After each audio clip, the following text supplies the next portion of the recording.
Fala aí pessoal, estamos no Projeto X, multiplicando suas chances de aprovação. Meu nome é Gabriel Feitosa, sou professor de História e estamos em mais uma edição dos Extensivos que vem aí ajudando você ao longo dos meses, ao longo ali das semanas, a chegar no seu objetivo final, seja ele qual for. Galera, hoje nós estamos aqui com um estudo do incrível, maravilhoso, cheiroso, garboso, o Iluminismo. O Iluminismo foi muito importante para nós, muito importante para o início da Era Contemporânea, ligado ao chamado Século das Luzes. O Século das Luzes, galera, o século XVIII, foi um século realmente cheio aí de inovações, cheio de transformações, cheio de novas ideias que vieram de alguma maneira desestruturar toda aquela antiga ordem monárquica. O chamado Antigo Regime, o Ancien Regime, que os franceses vão começar a chamar a partir de então, né? Colocando a monarquia de lado, colocando a estrutura dos reis cada vez mais para trás, literalmente chamando-os de antigos para agora, de alguma maneira, dar luz à era contemporânea, à era da democracia, à era, né, do poder popular e da maior participação da classe burguesa. Devemos entender o iluminismo, galera, como um conjunto de ideias, conjunto de conceitos, né, conjunto de propostas políticas e econômicas que visavam a derrota do antigo regime, a superação da monarquia absolutista e o início de uma ordem política onde a burguesia possa ter mais poder. Então eu tenho que relacionar sempre o iluminismo como uma política filosófica, né, uma ordem filosófica ligada às elites. Tá ok? Muito complicado falar da expressão do iluminismo nas massas, uma vez que os principais teóricos e filósofos aqui realmente vão escrever para as elites e, na sua grande maioria, pelo menos ali no século XVIII, vão ser lidos pela própria elite. Galera, queria definir alguns conceitos com vocês que são de vital importância. Os iluministas acreditavam na ideia da democracia, ou seja, na participação, na ideia da vontade geral do povo, que é um conceito ligado ao filósofo Rousseau, né, falando dessa questão da maior participação do povo nas questões políticas. A democracia é um conceito que se estabeleceu na Grécia, mas aqui toma um novo patamar, né? Todo indivíduo pode ser considerado cidadão desde que tenha nascido naquele território. Diferente da democracia grega, onde você deveria ser ligado a um grupo social, né? Ser ligado a uma classe social específica para ser considerado cidadão. O conceito de cidadania aqui é muito importante e é um conceito iluminista que passa por uma ampliação do seu significado a todos aqueles que residem naquele ambiente. A ideia do súdito fica para trás. Agora nós temos a ideia do cidadão.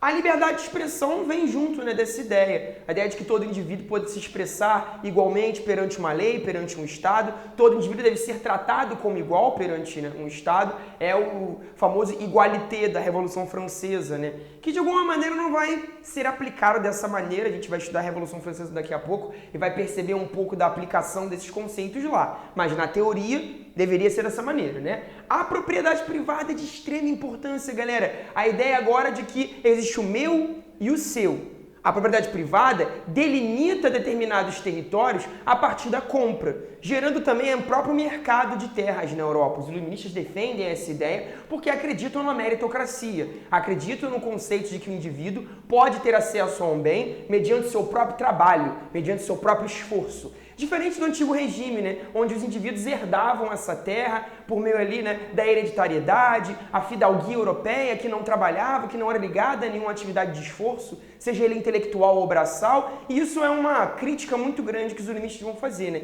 Todo indivíduo é fruto do seu trabalho e do seu esforço. Filosofia que muito presente até a atualidade, né? O Estado laico, muito importante entender essa separação entre Estado e Igreja. Um Estado laico, onde nós vivemos hoje, ou de alguma maneira, né, tentamos viver, estabelece, né, uma separação entre religião e política. Nós não temos religião oficial num Estado laico, tá ok, galera? Mas perceba, um Estado laico não é um Estado ateu. Há uma diferença muito grande, porque aqui não há perseguição a nenhum tipo de credo ou nenhum tipo de questão religiosa. A questão religiosa, para os iluministas, é uma espécie de propriedade privada. Ela diz respeito à sua questão privada e não à sua questão pública. A separação entre público e privado aqui é muito importante, tá, galera? O indivíduo ganha uma notoriedade muito grande, né? Ganha uma importância muito grande. As potencialidades individuais, inclusive a sua própria religião, agora diz respeito a você, não diz mais respeito ao governo. A racionalidade é uma característica muito presente em todas essas ideias, né?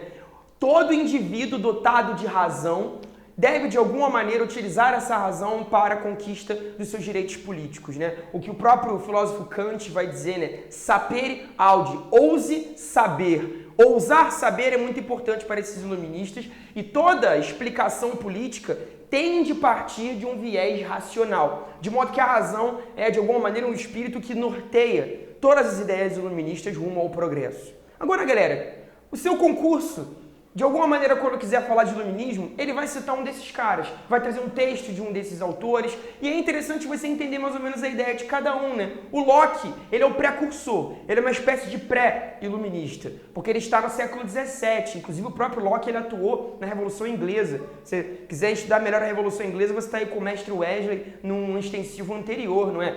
E o Locke está presente lá, e ele é um dos precursores da ideia do liberalismo político. A democracia, a liberdade de expressão, a própria propriedade privada, ele endossa muito essas ideias, né? Já essa tríade aqui, né, Voltaire, Montesquieu e Rousseau, são chamados filósofos tradicionais, como os franceses se referiam, né? Os clássicos filósofos do alto-iluminismo.